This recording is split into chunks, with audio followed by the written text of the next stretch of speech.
All right, summer vacations are full of fun memories, of course, but what happens when the bill comes due and you're now faced with repaying the trip that went over budget? For tips on reshaping those finances, I am joined by Jenny Groberg with Book Smarts, Bookkeeping and Accounting. Thanks so much for coming in, Jenny. Thanks for having me. Why do people tend to overspend on vacation? It happens a lot. It happens. You think you have a budget and then, ooh, you look at that credit card bill, right? There's a lot of hidden expenses when you're traveling. You know, you might have delays, extra stays, more expensive meals.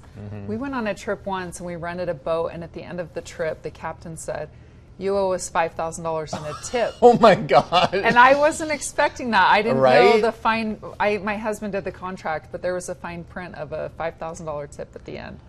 So, so there are unforeseen expenses when you have something like that. But eating out really is the one that gets me. I mean, it's amazing how much that adds up over the course of a vacation. True. It's true. We went to California with our kids this summer, and I felt like I was eating in Paris every day. It was $200 for every meal for my family of 6. I just couldn't believe it. So we started doing more meals in home in our rental, but it is expensive and adds up fast. Are there other psychological reasons, though, why people kind of overspend on vacation? There's a lot of reasons, and I really want to touch on that because 30% of Americans go into debt just for the vacation. Just for the vacation. I'm not talking about over budget. Okay. I'm talking about there is no budget and there's a huge problem. Okay. So some of the psychological factors, there's societal or cultural pressure. There are a lot of TikToks and influencers. Yeah. I think there's this mentality of you work hard and you should play hard and you deserve it. And it's interesting because you're undoing any relaxation that you experience on your trip by going into debt. Because you come home and you add 30% in interest and you have all these other issues. You might be working more and you see your family less.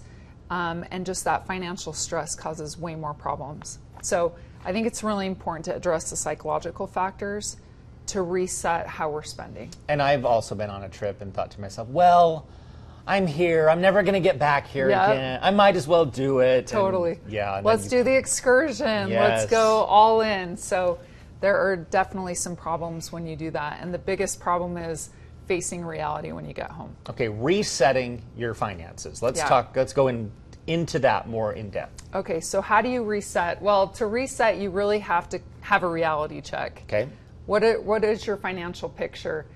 You need to work on your spending plan. And you need to be in alignment with your partner or your family. And you need to say, these are our goals and this is how we're going to accomplish it.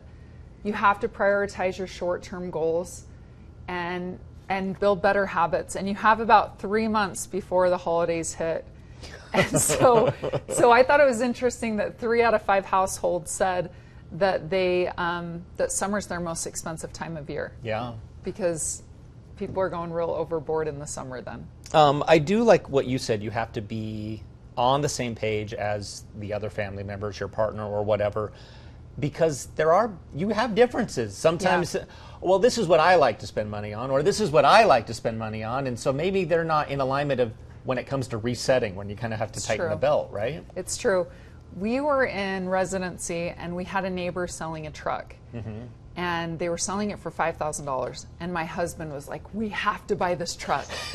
It's a Tacoma, it has a brand new engine. This is the best deal ever. And I looked at him and I said, we are living in a basement apartment with 3 kids.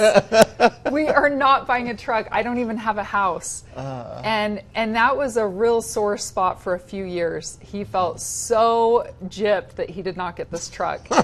And I held his feet to the fire because we didn't have a house yet. That was a dumb spend. So you really have to make sure your goals are aligned so you accomplish that. I had a client call me about a month ago, and she was on vacation with her family in, I think, North or South Carolina.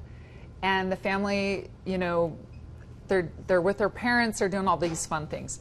And the resort said, we'll give you a $300 credit to a pirate show and dinner if you sit through our timeshare sales pitch. I've done this. Yeah, okay. Yep.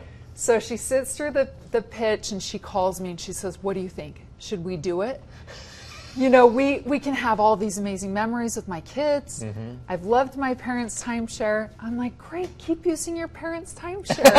You know? Yeah. And she said, I said, okay, let's deconstruct this. Do you have a house?